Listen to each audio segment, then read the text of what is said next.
Hello and welcome along to the Matchbook Weekend Football Podcast. I'm your host, Daniel Hussey, joined as always by Mark O'Haire and Adrian Clarke this Thursday morning. And no better place to start, Mark, with a sensational week of tipping, arguably as good as it's been for yourself, I'd say, over the last 3 or 4 years of Matchbook in terms of winners, left, right, and centre, but also long shots. So talk to us a little bit about Tromso Monday night and how you didn't even, you backed them on the Asian handicap, but didn't back them in the long shots and they cruised in 4-1. Yeah, I mean, I was quite snobby, really. Obviously promoted them as the long shot and Asian handicap here, back to the Asian handicap personally, and then was going to get around to backing them in the 1x2, but I left it a bit late. So the 5-1 that I suggested had gone, and they'd gone into about 4-1, and snobbily was like, well, I've lost the value here, so I'm not going to get involved. I'm already in a decent position. And I said to you off air, I can't even remember what I was doing last Monday night, but perhaps I was just doing baby bedtime, which has been taking far too long recently, but that's a different story. And so I wasn't really tracking it, but I saw they'd gone 1-0 up. I was quite shocked when I saw the final score, actually. They're definitely not the kind of team to run out 4-1 winners in any game against any opponents, really. So, maybe it was just the right time. We talked about how Mulder had basically given up the ghost on the title. That was gone, and they were putting all their energy into European football. So perhaps they took their eye off the ball, and Tromso took advantage. So they're up to seconds now in the Norwegian top flight, which is an absolutely incredible achievement. So hopefully they can stay there, because they've been quite good to us in the insights column through the summer, and obviously on the podcast last weekend too. So I did look at their fixture again this weekend, hoping to get another bite at that, but not possible, unfortunately. Okay, Mark covering all angles. There is no Tromso scarf yet, but Mark, rest assured, has ordered one last night, in the hope it'll be there for next week's tips for Tromso. Adrian, your thoughts on the last few weeks, your thoughts on Mark O'Haire's performance last week. There's a lot to discuss. It's a great time to be alive watching football. What a performance. Yeah, he's in team of the week, isn't he? Mark team of the week, no doubt about that. 6 from 7. Yeah, outstanding. So well played, Mark. A few good morning messages I see coming in on YouTube as well, which is very nice. We're getting lots of nice feedback, which is cool. You know, we're not going to win every week. We're not going to come up with winners every single game, but we're doing our best, and it's by and large, I think it's going all right at the moment. So hopefully we'll have another good one. We always say this, guys. It's the Premier League is the toughest market, as Mark well knows, to back some winners, and then you guys constantly are giving us winners, or at least angles, or something to make us look forward to the game, which I think is tough slate this week, though. I think this is the games we've picked are not easy calls. Yeah, and I even got that from looking at the selections a little bit. Yeah, so some tough games to decide. The 4 games we will cover: Everton, Brighton, Newcastle, Arsenal, Forest, Villa, Tottenham versus Chelsea. Stay tuned for the Super Sunday rating when we get to that Forest Villa game. Insights.matchbook.com. If you want to recap for the bets, hit that like button on YouTube. That's all we ask. It takes you 2 seconds, and we see those likes going up every week. Really makes a difference. Helps our content get out to a wider audience, which is all we're looking for here. And do check out the Matchbook Betting Exchange, particularly around the weekend if you're looking for a bet and getting those insights and bet recaps. Great liquid markets, and we are invariably best price on the UK odds checker grid. So check Matchbook Betting Exchange, download the app in your app store. We'll get straight into it and start with Everton versus Brighton. Now, if we picked the games maybe after Newcastle United, we might have gone Fulham United, but we've gone Everton Brighton and given United fans a breather here. Everton 3.25. Brighton 2.28 at Goodison. The draw is available at 3.9. Both teams to score yes. I mean, these prices are amazing. 1.55 yes. We are living in some era at the moment. The Asian handicap sees Everton get a plus quarter of a goal head start at 2.0. And the total for this is 2.5. But again, 1.62 the over there, Mark. So I alluded to both teams are scoring over 2.5 goals, Mark. You're looking to combine them, but just a little bit on these goals markets and both teams to score prices. They're so short, but yeah, they're probably justifiably short given the extra time, the way teams are playing at the moment, that sort of thing. Yeah, definitely. There's been a shift in mentality, in approach, not just in the Premier League, but I think across European football and beyond, really, to be more front foot. The days of sort of Jose Mourinho and sort of defending your own box and putting low blocks in place are very seldom these days. And certainly when you look at the way in which Everton and Brighton, more so Brighton obviously, but Everton need a shout out here too. They have been very adventurous. They have been playing with much more attacking thrust than perhaps we've been accustomed to in the past. And this is a really interesting game, I think, not just because last season, the results between these two read Everton 1, Brighton 4 at Goodison. And then there was that memorable Monday night match, I think it was, when Everton turned into 1970s Brazil and demolished Brighton 5-1 at the MX, which was, I don't think anyone saw that coming. So can they do something similar? Of course, they've got the ability to potentially do so, but probably not to that extent. I don't think they're no-hopers in this fixture. They got the better of a dreadful game against West Ham last week, where I think the Hammers looked a little bit lethargic from European commitments. But the difference was Dominic Calvert-Lewin, and I think that's always been the big key point for Everton, basically. If they can get him fit and available, playing centre-forward, a calibre of player like him is capable of leading that line and getting results from nowhere. He's now got, I think, 4 goals in 6 games across all competitions. I thought he was brilliant against West Ham.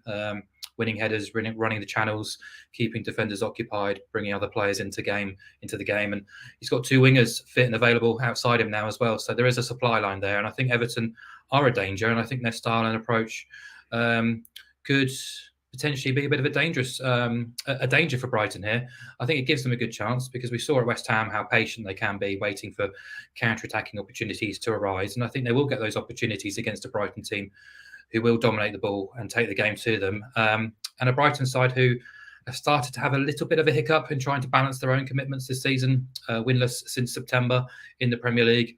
And there is evidence mounting to suggest that they don't relish these kind of fixtures when they're asked to penetrate deep line defences.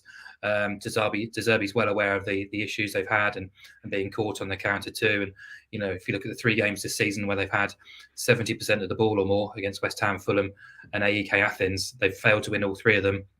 They also failed to create more than 1.5 expected goals from a 25 shots and 18 shots against both West Ham and Fulham, which kind of goes to show that they are sort of taking pot shots from distance and sort of low quality attempts, kind of unlike Brighton that we've come to expect, really. So I think Everton will attempt to try and stifle them here. De Zerbi will be well aware of the threats that they pose, but I just think they will get opportunities here because Brighton's midfielders and their fullbacks push up so high. I think Everton will be patient and will get their opportunities, and I'm going to back them to score in this game because BTTS almost always banks in Brighton games. It's banked in every Premier League match this season. 9 of their 10 have gone over 2.5, and 8 of their 10 have gone over 3.5. So their matches are averaging 4.2 goals, 3.44 expected goals.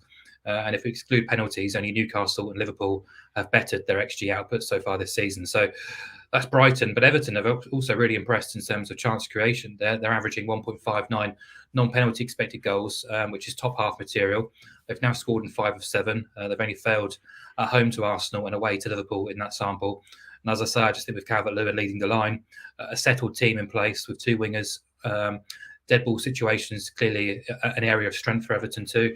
I think they can get on the score sheet here and they can make a bit of a game of it. So there is obviously that slight concern that Everton's tactical approach could lead us towards a lower scoring fixture. But I think we've seen in Brighton now against all manner of different opponents and almost always it just descends into a goal heavy, entertaining encounter. So happy to be with the goals, over 2.5 goals and BTTS at 180. Okay, 180 over 2.5 and both teams to score if you combine those 2 selections. Adrian, a little bit on the tactics of Brighton and maybe the rotation. Maybe it's just always going to be the case when you're making so many changes. But even last Sunday's team, Lallana came straight back in. João Pedro was dropped. There's just 1 or 2 decisions that Zerbi's making that I guess only he knows. So the rotation and maybe looking for the team at half 11 is probably going to be a big factor. Yeah, but he was doing this when they were winning. So I don't think it's anything to do with the results. I just think he's that kind of coach, that he's a horses for courses kind of man that will like to keep opponents guessing on the starting lineups. He's got a lot of versatile players there that can adapt. So I wouldn't read too much into that. I can't disagree with anything that Mark said there. Everton are actually ahead of Brighton in the form table across the last 6 games. So they've got a shot at this. But I'm going to oppose. I'm going to go with Brighton here. Brighton and over 1.5 goals is my selection because it's a great price when you consider that Brighton are still a better team than Everton. They've got excellent individuals. Everton are a team that don't tend to string wins together. They've won 3 of their last 5 in the Premier League. They won against Burnley last night in the Carabao Cup, but no consecutive Premier League wins this season. Every time they have won, they've ended up failing the next time out. They've struggled for consistency. And I think the fact that they've been doing pretty well might just buoy them to be a little bit more proactive, be a little bit more entertaining. Mark touched on it. They are creating quite a lot for Everton, certainly. In which case, I think it might open the door for Brighton. I think their confidence might actually be a slight negative, because I think it might leave the odd hole for Brighton to exploit. And when I look at this Everton team, as strong as they've been of late, with Calvert-Lewin up front, the midfield is excellent, and the centre-backs are playing really well, Tarkowski and Branthwaite. I don't really like their full-backs. I don't think their full-backs are particularly strong. And Brighton have got so many excellent wingers that can go and cause damage. I think the pace of Mitoma and the other guys will allow them to score goals in the game. I think that they can score multiple goals in this game. As Mark said, Brighton, both teams to scores landed in 14 consecutive Premier League matches. They did win at Man United. They did win at Wolves. And they've had a whole week to prepare, guys. And I think that makes a difference for a coach like De Zerbi. I think he needs a little bit of time every now and again to drill the players. We saw how effective that was last year when they didn't have these commitments. And I think that has impacted them. So they haven't been involved in the League Cup. Everton have. I suspect they'll be very well prepared for this game, highly motivated to get their season back on track. And when push comes to shove, Brighton are a better team that are more than capable of winning this game. I just think the price, and they're unlikely to win it 1-0, let's face it, based on their form under De Zerbi. So to get them at 2.52 appeals to me, even though Everton are a better Everton now than they have been in recent times. I'm just going to go with the Seagulls here. Okay, Adrian, I'm sold, particularly the little rest angle with Everton going relatively strong in midweek as well. So I'm going to go Brighton. And over 1.5 goals for the podcast bet, 2.52 currently on Matchbook Betting Exchange. So check that out close to kickoff, see if that contracts at all. So a few good comments there. Piggyback off the guys' analysis, but looking at pro Brighton angles there in general. We will go to the second game here, Newcastle versus Arsenal, over 12 minutes before Arsenal got a mention on the podcast. So the unders have been absolutely battered in the YouTube comments. My apologies. Long live the overs. Newcastle 292, Arsenal 264 favourites still at St. James's Park. The draw is available at 3.5. Both teams to score, yes, a bit tighter here, 176. The Asian handicap is drawn up out effectively with Newcastle available at 2.08, and the goal line is 2.5. Adrian, over to you on this one. You speak to a lot of Arsenal fans, they're very nervous about this game on Saturday. Yeah, I mean, the performance last night in the Carabao Cup at West Ham was poor, but the bottom line is probably only 3 or 4 of those players would feature. I'm just trying to think. You got Gabriel, White. There's not too many out of that starting lineup that are going to feature in the game against Newcastle. So most of the guys have been rested. I wouldn't read too much into that, even though it was slightly worrying. The absences of Gabriel Jesus and Thomas Partey are pretty big. Certainly, Jesus is a player that just makes things happen for me. And Eddie Nketiah's record is significantly better at Emirates Stadium than it is on the road. So I think that will hamstring Arsenal's chances of creating as many opportunities as they'd like. Obviously, Newcastle are missing a few as well, aren't they? Isak's out, Botman's out. A number of others as well have picked up knocks lately. So both teams slightly weakened. Brilliant result for Newcastle, wasn't it, at Man United? So well done to them with a very, very weakened team, heavily rotated. I think this is a hard game for Arsenal, and I wouldn't discourage people from getting Newcastle on side on the handicap. It's unusual to see them underdogs at home. But Arsenal are unbeaten for a reason. They're very resilient. The away form has been reliable for a long, long time. They won this fixture last season when most people, I think, thought they'd slip up. They rode an early storm and got a goal and cruised to it, really. And that scenario could play out again here. I'm not confident enough to back Arsenal. And I'm not quite confident enough in Newcastle to go with them either because of Arsenal's unbeaten record, because I think there will be a reaction. Mikel Arteta was fuming with his second half performance at the London Stadium last night. They will be better, guarantee it. I think this is going to be a tight game. I really do. I can't see it being gung-ho. Arsenal just have to weather the early storm that every team has to at St James's Park. They'll come out flying. If Arsenal can get through that first 15-20, I think the pattern could be quite even and cagey. And it's just two good teams going against one another. So yeah, I'm going to go with under 2.5 goals. I think the price is really good, actually, at even money. Arsenal concede very, very few goals away from home in the Premier League. Yeah, like I said, one with a clean sheet here last season. Newcastle have 3 clean sheets in a row at home. They're unbeaten in 6 in the Premier League. So yeah, I think this is going to be. I don't know who's going to give first. I think it's going to be a really even game. I can see a 1-0 win either way. I can absolutely see a 1-0 draw here. You could of course see a 2-0, but yeah, I don't see 3 goals or more in the fixture, and I think the price is appealing enough to back them. So yeah, I'm looking for a reaction from Arsenal in what is a pretty tough fixture. Yeah, under 2.5, as you mentioned, Adrian, even money. And Eddie Nketiah, I think it's 18 away games. I know a lot of them would have been off the bench that he hasn't scored in. So yeah, I wasn't even aware it was that long. That's amazing. I mean, Arsenal, you think about Eddie away from home, not in great form. Saka probably not at his best at the moment. Ødegaard certainly not at his best. I think Martinelli has been up and down with his form. So the Arsenal's forward players aren't in scintillating form. I know Eddie Nketiah scored a hat-trick last week, but yeah. And Newcastle have got limited options available to them in attack, even though they're playing very well at the moment. Yeah, definitely think Saka and Martinelli, like you touched on, without Jesus, it's different. They're too wide with Eddie Nketiah playing number 9 there. Mark, I think you're going to agree with a lot of what Adrian was saying there, and with the unders, but also leaning towards Newcastle for a play here too. I am, yeah. I definitely like the under 2.5 goals at even money. That would be one of my selections for sure. But yeah, just on Newcastle, obviously we saw them batter Manchester United at Old Trafford in midweek, but is that really a great feat these days, the way in which United are playing?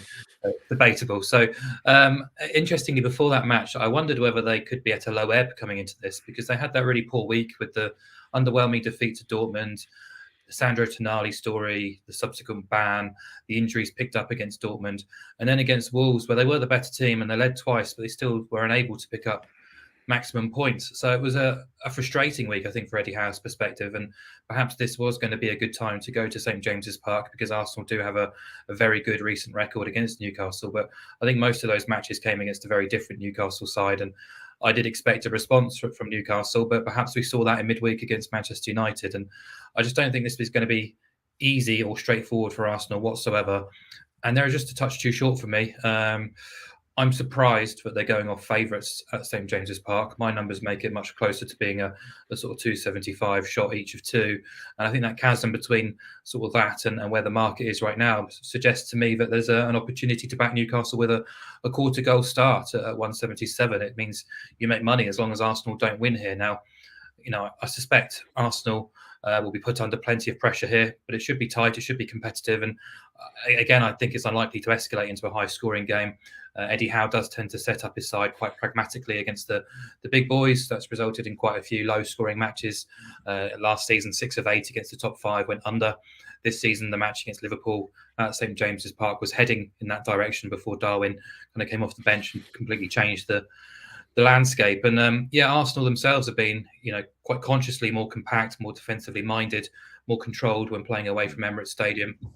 They are the best away side in the division since the start of last season, and their defensive numbers during that time have been exceptional too. But Newcastle have been very strong defensively at St James's too, and Newcastle have only lost 3 times here since the start of last season, twice against Liverpool, once against Arsenal. And their underlying metrics so far this season are very much league-leading stuff, despite a schedule that's included games against City, Liverpool, Brighton, Villa. So they've not had it easy, and they've largely been quite good too. So, I think the draw is a big runner for obvious reasons if you're backing under 2.5 goals. Both have got big Champions League games on the horizon as well. But I just think, kind of privately, I think both managers would probably accept a draw if offered at pre-match. So, yeah, expecting it to be tight, close, and just taking a bit of an issue of Arsenal being favourites. So, under 2.5 goals and Newcastle plus a quarter. Okay, Newcastle plus a quarter, 177. We'll lock in because there's agreement under 2.5 at 2.0. I am picturing an atmosphere in St. James's Park very similar to their Champions League nights. So maybe that's the one thing I would say against the under there. There might just be a bit of chaos in the game, but we will see. Plenty of good points from the guys in the YouTube commenters in agreement there that under seems to be the play. We're going to go to Super Sunday, Nottingham Forest versus Aston Villa. It is officially on the Matchbook Betting podcast, a 5.4 out of 10 Super Sunday. Generous, perhaps. Get your ratings in the comments and we'll see. The Luton versus Liverpool, the other game. Forest 4.3. Villa odds on 193. We'll get to that in a sec. Draw 3.9. Both teams to score, yes, 171 or 172 now. The Asian handicap, Forest plus half a goal, 2.02. And the goal line here is 2.5. 178 is the over mark. So, look, yeah, a lot of people would have been fascinated to see what sort of price Aston Villa would be here. You are staying away from the match odds, but your quick thoughts on this and then your selection. Villa probably slightly shorter than where I'd have them. I'd probably have them closer to evens, but that's probably more so. I've kind of got a bias towards Forest at City Ground since promotion. They've only lost twice in the last 19 home Premier League games. And they've been very, very impressive. Only Manchester City and Liverpool have lost fewer home games in that sample than Nottingham Forest. And I think you've got to go back to September last year for the last time they were beaten at home in the Premier League. So they're going very well at the City Ground, and that's kind of what puts me off slightly for Aston Villa, who have been doing all their best work at Villa Park. I'm not going to sort of dismiss them and say they're no hopers because of that, but it kind of does balance things out a little bit. I do have to give Forest a bit more of an edge than I probably would normally on a standard home team. This is going to be a very interesting game. We've got Forest who've kind of dragged themselves back into a kind of basement battle after what was quite a promising start, but injuries have kind of ripped through the squad yet again and given Steve Cooper a real headache. Individual mistakes haven't helped either. But I think the one constant has been their competitive edge at the City Ground. So they are winless in 6, 4 of which were draws, but 3 draws on the spin at home. Unfortunately for them, twice when they were well favoured against Luton and Burnley. But it's that kind of excellent home record that kind of gives me hope that they can be competitive in this game and kind of puts me off back in Villa at odds on. Plus, there's the return of Taiwo Awoniyi, which will give Forest an enormous lift. They had to start at Anfield last weekend without a recognised striker up front. And then when he came on, they looked much more of a complete side with a real threat in the final third. He is a massive difference maker. So I think that is a big plus for Forest. In terms of Villa, just incredibly impressive since Unai Emery arrived. And I think it's almost a year to the day now since he did. They've won 22 of 35 Premier League games, just 8 defeats. This calendar year, only Man City have won more Premier League matches than Aston Villa. They've made their best start to a season since 1998. They are flying, but a lot of that good work has been done at Villa Park. They weren't so emphatic on their travels where they were held at Wolves in the last away day, for example. But yeah, even so, you sort of can't doubt the punch that they pack in forward areas. And kind of unlike Forest, there's a real sort of familiarity and consistency about their style, their system, the playing personnel as well. They've scored 19 goals in the last 6 games across all competitions. And I think with Forest managing just 2 clean sheets this season, you would expect Villa to at least get on the score sheet here. But I do think Forest can do so as well with Awoniyi leading the line. That home support, that atmosphere, I think there's definitely scope here for both teams to score. I think it is a tricky game to call correctly. So it is quite a shorty that I'm putting up here. But BTTS at 172, I think is more than fair. 59% of Premier League games this season have seen BTTS. That hit rate would imply blanket odds of around 1.69 for a repeat. So immediately the numbers are slightly more in your favour. My numbers actually make it a 164 shot. So again, slightly more in our favour there, even further. But even still, there's a couple of interesting numbers which kind of stood out to me. But since promotion, Forest have played 23 home league games. They've scored in 21 of those 23, and 15 of them have seen BTTS. That's 65%, including all 4 this season. And Villa themselves have scored in 14 of 17 away under Emery in the Premier League. And their 5 away days this season are averaging a huge 3.49 expected goals. So it could be quite fun. But I think BTTS for me was the better play at 172. scrambling to increase that 5.4 rating. Listening to Mark there. Forest City ground record, sneakily good in the Premier League there. Adrian, for you are back in Villa at odds on. One thing I would say to you is Unai Emery with a week to prepare for a game could be a good or a bad thing, depending how you look at it with his tactics sometimes. Well, it should be a good thing. Yeah, Should be a good thing. Yeah, being able to focus on the game. Yeah, I'd take on board everything Mark said. And I think there's every chance that both teams will score a land here. I just think Villa are a significantly better team in far better form than Nottingham Forest. I look at Forest and I don't think that midfield's got going yet. Mangala and Sangare. Alanga's a little bit hit and miss. Morgan Gibbs-White has been a big disappointment this season.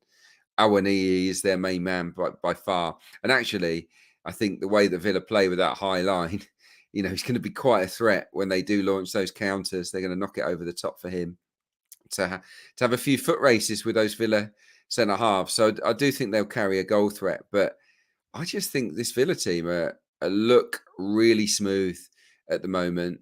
Very consistent, as Mark said, with the team selection.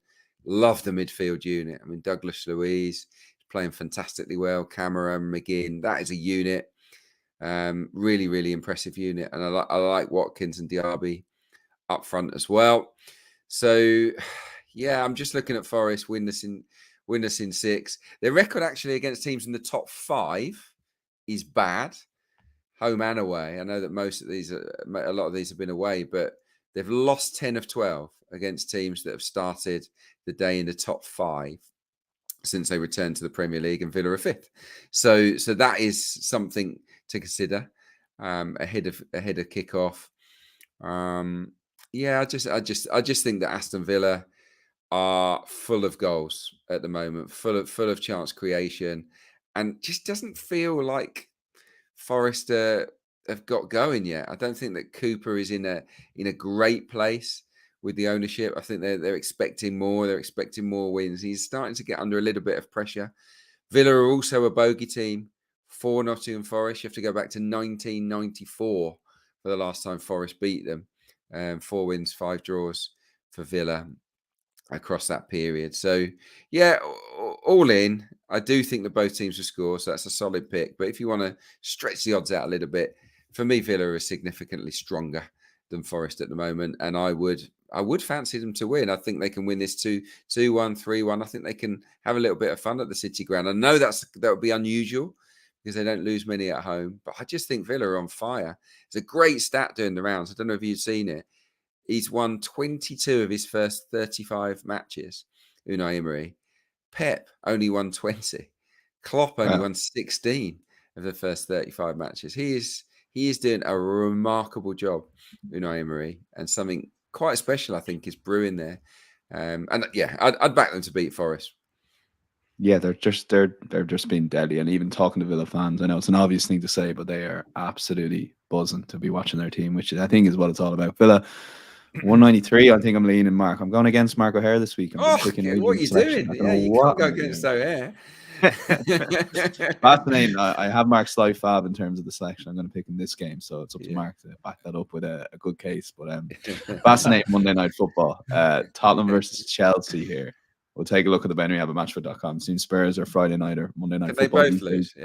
Yeah.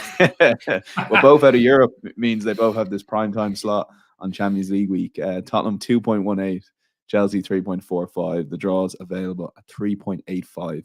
Both teams to score. Another short prize, 165. Yes, no is 2.4.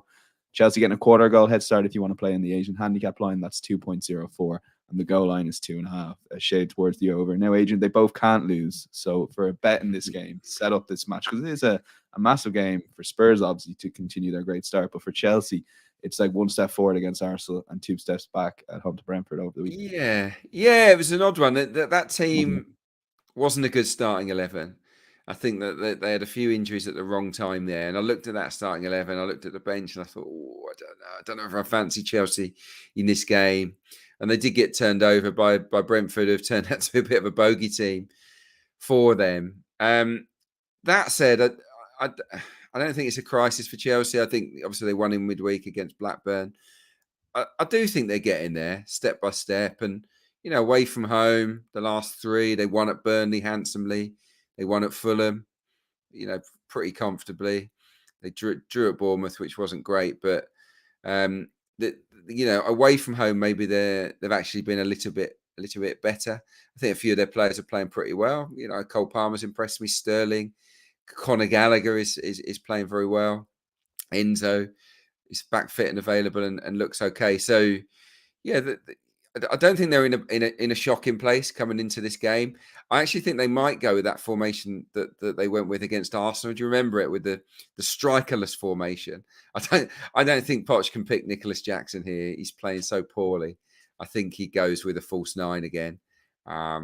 It's like he played a 4-4-2 with 2 withdrawn sort of number 10s leading the line, which is very unusual, but it was pretty effective at times against Arsenal. And it might just block up Spurs, who love to play through the middle, don't they? With Maddison dropping in to create those overloads with Bissouma and Sarr. They've been excellent, Spurs. Really, I cannot knock Tottenham. They've been in brilliant form. So, some of the performances have been a bit patchy, I'd say. They weren't great against Palace, but when you've got Maddison and Son in the kind of form that they're in, they're a bit of a juggernaut, aren't they? And they will rightly fancy themselves in this game. They've scored at least 2 goals in every game, aside from that Luton away win, and of course they had 10 men for a lot of that game in that 1-0 success. So Spurs are more than capable of scoring a couple of goals here against the Chelsea back four that I still don't really rate. Reece James might come back in, I believe, but I think if you ask questions of this Chelsea rearguard and the goalkeeper, I think that they can crack. So I would fancy Spurs to score perhaps a couple of goals here. But I also think that Tottenham give you chances. I love the partnership of Van der Ven and Romero, but the way that they play, they're very attack-minded, and they do leave themselves a little bit open. And I think that somebody like Sterling on the counter can be a real threat. Mudryk potentially. Cole Palmer is an effective end product player. Doesn't need that many chances in and around the final third to deliver a goal or an assist. So I think both teams can score here. That's a little bit too short to back, but you can get over 2.5 goals at a slightly backable price. It's not a big price, but yeah, you'd obviously make Spurs favourites, but I think both teams will give each other chances. Poch will be so fired up with it to win, of course, with Chelsea. That's a great narrative, isn't it? So yeah, I see a good game, actually. I see a good game. That Postecoglou will go for it. And I think Pochettino will work very hard on coming up with a plan to exploit Spurs' fragilities as well. So yeah, I don't know who's going to win. Not quite confident enough to back Spurs on the nose. Couldn't back Chelsea. So I'm going to go with the goals angle. Okay, 174 over 2.5 goals. A backable price for Adrian there. And Mark, Tottenham, it's the old schedule versus you can only beat what's put in front of you. And I'm guessing you're leaning to the latter just for this particular game because you see a bit of juice in Tottenham's price as well. Yeah, it's not a strong view by any stretch. I did find this game quite difficult to second guess when I did my analysis. The reason I've taken Tottenham at 2.18 is if the market rated these two teams as equal, you'd have Spurs at 2.30. So they're not far off. The market's saying these two teams aren't far off being equal. And I think it's hard to kind of look, even going away from the data, just with the eye test of what we've seen so far, I think it's difficult to kind of make that assessment after 10 matches. Spurs have quite clearly been the better team of the two. Even though I said to you off air, I think the 8-2-0 record after 10 fixtures has been slightly kind. You think of the Liverpool match, which they benefited from quite significantly. The Sheffield United turnaround. There's been a couple of others which have been slightly more in the balance than perhaps the results have suggested. But even still, I think the confidence, the abandon with which they're playing with, and the belief in which Postecoglou has instilled in this team does give them sort of a great opportunity here to kind of continue that winning streak, that unbeaten start to the season. I think what we'll learn more about Spurs, though, is when they do suffer their first major hiccup, their first defeat. And, they have had issues with Chelsea down the years. Traditionally, it's a fixture they have struggled with. And as you guys have said, Pochettino going back, will that have an influence, an impact? Who really knows, really? Perhaps it could be the perfect storm, really, to go against Tottenham here. But yeah, I'd have to favour them at the prices just because I don't believe these two teams have been equal or close to it so far this season. Spurs have won 4 on the spin. They are 4 from 4 at home. They have scored twice or more, a 9 of 10. Defensively too, they have been pretty solid. And as for Chelsea, yes, most of their woes have come at Stamford Bridge. But they've only won 4 Premier League games and 18 points since Graham Potter's sacking, which are both league worst figures from ever-present teams in that sample, which is quite something, really. They were getting plaudits and compliments a few weeks back for their sort of mini resurgence. I personally wasn't getting overly excited. I still feel the jury's massively out on them. I thought that Brentford game was a real danger, and actually thought they played really well for the most part of that game. Didn't finish their chances and got caught with sucker punches, which has happened numerous times already this season. So, maybe going away from home against a team who won't sit back in a low block and will engage when you might get the best out of Chelsea. Arsenal, Brighton and Burnley were all quite happy to attack Chelsea and allow them space to play in front of them. And both of them, or all 3 matches, Chelsea looked pretty good. So perhaps we will see a better Chelsea this time around. But it's not a strong view by any stretch, but I just think there's better bets elsewhere. But if I had to choose any bet in this particular fixture, I think Tottenham at 2.18 is doing them a slight disservice on what we've seen from the first 10 fixtures so far. Yeah, we'll lean that way. I will give you that, Mark. We'll go Tottenham in his least best case of the 4 for Mark O'Haire. I'm going to go for Tottenham. 2-1. The man in form, and he said this is his weakest one, and then I don't know what's happening today, Dan. I'm all over the place. They're going to come for me for the 5.4 on Super Sunday too. Just go for Mark in every single bet. The form is. Well, I should have done that last week. City 171 fabs for Prem and 6.60 for Arsenal. I just wanted to allude on Matchbook currently. Tottenham 12.5. That could be a fun market to watch for the rest of the season if they keep winning and when do they go single figure, etc. So do check that out. Matchbook Betting Exchange. All those bets will be recapped on Matchbook Insights or insights.matchbook.com. Just search Matchbook Insights if you're struggling to find it, and it will be available on our Twitter page as well. EFL bets, couple of selections here, FA Cup as well. Adrian, take it away with your 2 picks, starting with Bristol City versus Sheffield Wednesday. Yeah, a couple of quick ones. Yeah, Bristol City against Sheffield Wednesday. 2 teams that don't have great attacks, very mediocre by Championship standards going forwards. In open play, they've scored a combined 15 goals across 28 matches so far this season, which I think tells quite a story. So they've laboured a little bit. Bristol City have lost a lot of good players in the summer. They've just sacked Nigel Pearson. So there's this sort of feeling of limbo a little bit around the place. Sheffield Wednesday have replaced their manager, of course. Danny Roll has come in. Don't know a lot about him. He's been more of a number 2 in the past. They'd failed to score, Sheffield Wednesday, in 6 consecutive games, but they did win last time out 2-0 at home to Rotherham in a local derby. I think both teams to score no is priced really well. You look at the numbers. Bristol City have scored either none or 1 in 10 of 14 games, but they've also conceded none or 1 in 10 of 14 games. So, a lot of low-scoring games involving Bristol City. And it's kind of the same for Sheffield Wednesday. They've scored none or 1 in 12 of 14 and conceded none or 1 in 8 of 14. So I really don't expect too many goals in this particular match. Unders is a little bit skinny. Wednesday have failed to score in 9 games. Bristol City have failed to score in 5 games. I just think these are 2 teams that don't really know where they are at the moment. Obviously, Wednesday are buoyed by the new manager, but their squad is just weak in Championship terms. And Bristol City, even though they've got a slightly stronger side, there's that feeling at the moment of what's happening in the future. So I think this is going to be a dull game, a fairly scrappy affair.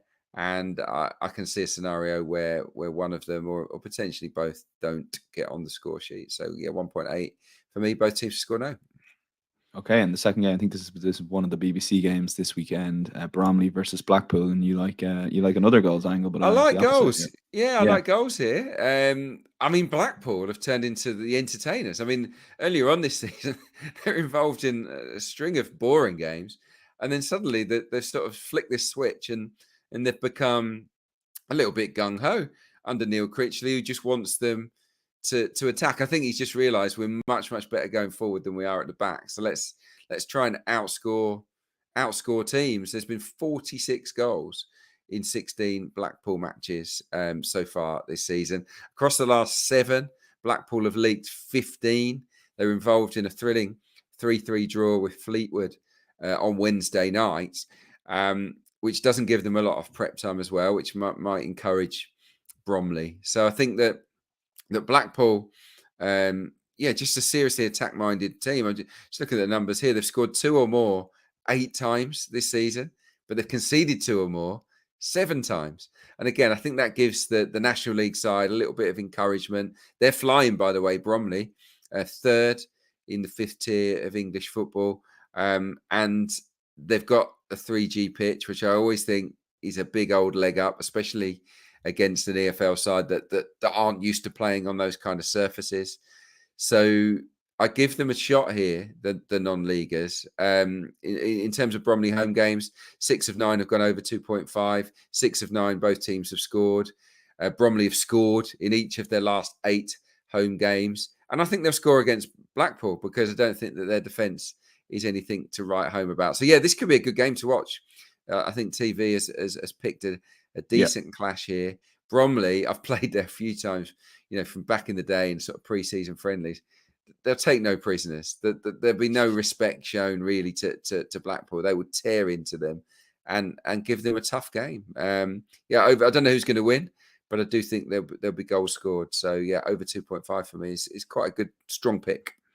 Okay, that's the BBC game, 5:45. We'll go to European bets, Mark. One selection from you from La Liga's 2nd division here. Some big clubs in La Liga's 2nd division, Espanyol, Levante, plenty. But you're going to pick the team last in the league versus the team top of the league. In which case, I'm struggling to figure out the price here. So maybe you can shed some light on it and then lead into your best long shot there as well. Yeah, I'm struggling as well, in all honesty. As you say, it's bottom versus top as Cartagena take on Leganés. Cartagena have won just once in 13 games so far this season. They've lost 9 of those 13. Their home record this season reads 1-0, drawn 0, lost 6. 5 of their 6 points they've earned this season have come against fellow bottom 6 teams. They've picked up just 1 point from 10 matches against sides outside of the bottom 6. Yeah, they are considered favourites here at home to Leganés, a side in La Liga. Not so long ago, a Leganés side who are top of Segunda. They've won 9 of 13. They've lost just 3 times. They have tabled top honours in 4 of their 6 away days. They've won 3 games on the spin across all venues, and they've kept 4 successive league clean sheets. In fact, it's 8 clean sheets from 13 overall, and they've conceded just 5 goals in 13 games. If you look at their record against the bottom 6, they are 5 wins from 5, with all 5 wins alongside clean sheets. So I looked at the underlying numbers. Obviously, don't get to see these 2 teams regularly. They're all pretty favourable in Leganés' favour. Cartagena very much struggling at the bottom end, certainly amongst the bottom 3, bottom 4 of Segunda. Leganés very much towards the top 6. So to back Leganés with a +0 start at 2.02, it's the same bet as draw no bet, just looks far too good to turn down, really. So I'm quite happy to back the away side there. And in terms of a long shot, you can back Leganés to win and BTTS no. So basically Leganés to win to 0 at 5.2, which just looks far too big as well. So that would be my long shot. As I say, they've played 13 games. They've conceded just 5 goals, kept 8 clean sheets in 13. They've won 9 of 13. And in their 5 games against the bottom 6, they are 5 from 5 with 5 clean sheets. So 5.2 on a repeat. You're muted, I think. You're muted, Dan, I think. Yeah, that's first of the season. You get one of them a season. I was saying, yeah, you had success with that last season, Mark, and yeah, I won't be forgetting to do it this weekend. I'll leave it at that. Adrian, take it away with an FA Cup selection here. So I wanted to pick one. I wanted to pick one because the FA Cup first round, you've obviously got some minnows against the EFL clubs, and there are often upsets. So I was just looking around. It was actually quite an uninspiring draw. I think there's a lot of all non-league games and there's a lot of all EFL games. It didn't quite work out that well in terms of excitement.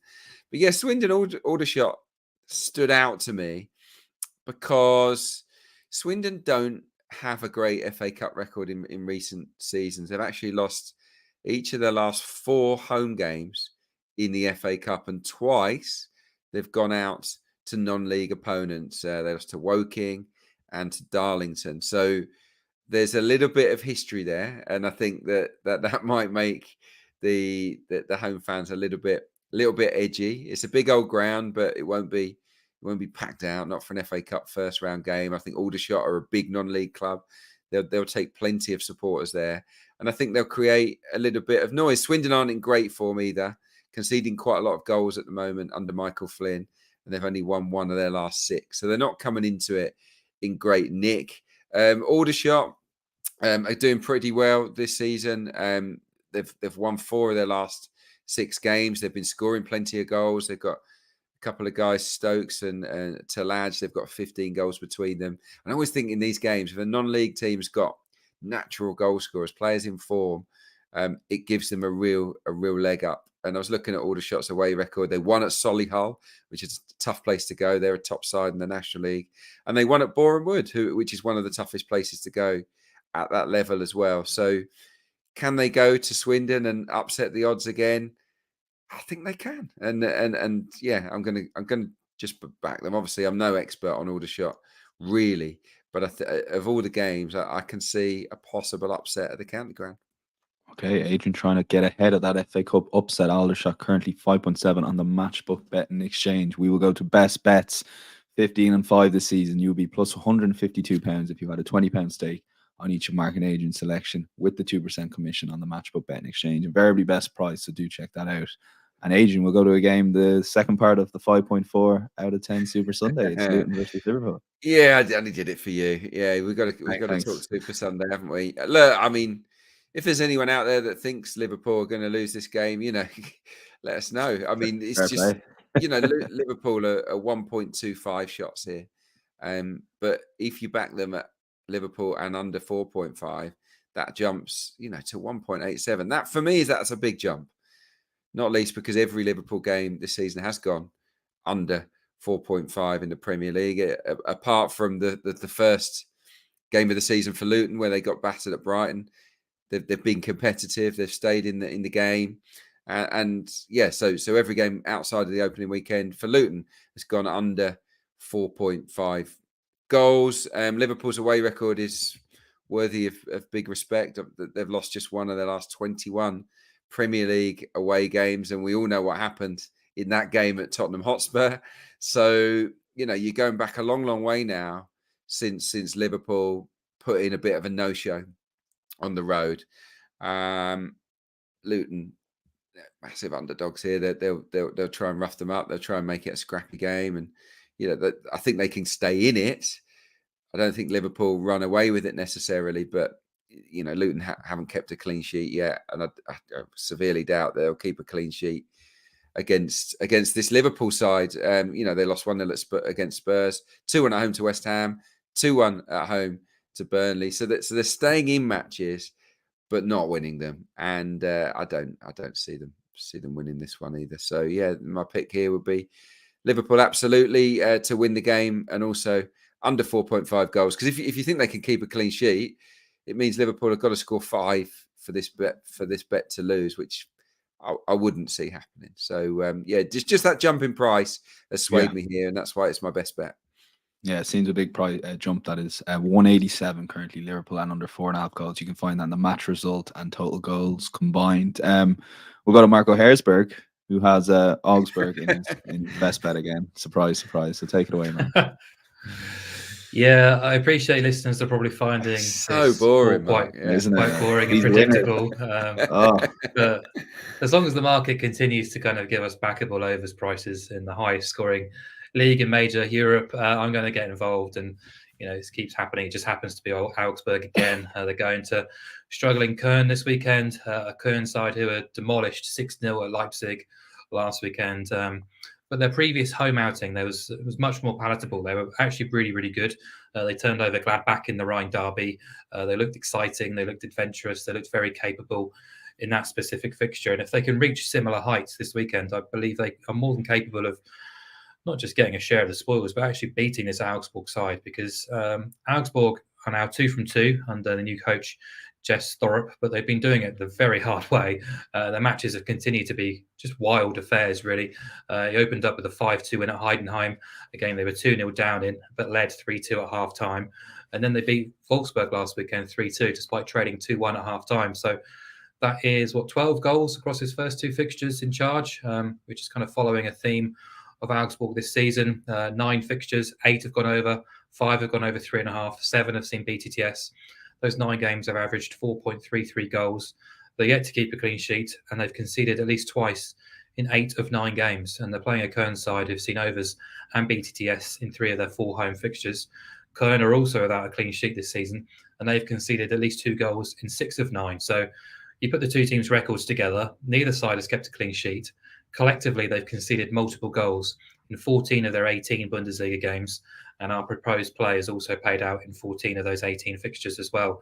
And a repeat is 176, which is just too big, not just because of the way in which the league is playing at the minute, but both teams will attack this match, and both teams are incredibly suspect defensively. So should be open, should be exciting, adventurous, end-to-end, and goal-heavy. So over 2.5 goals yet again.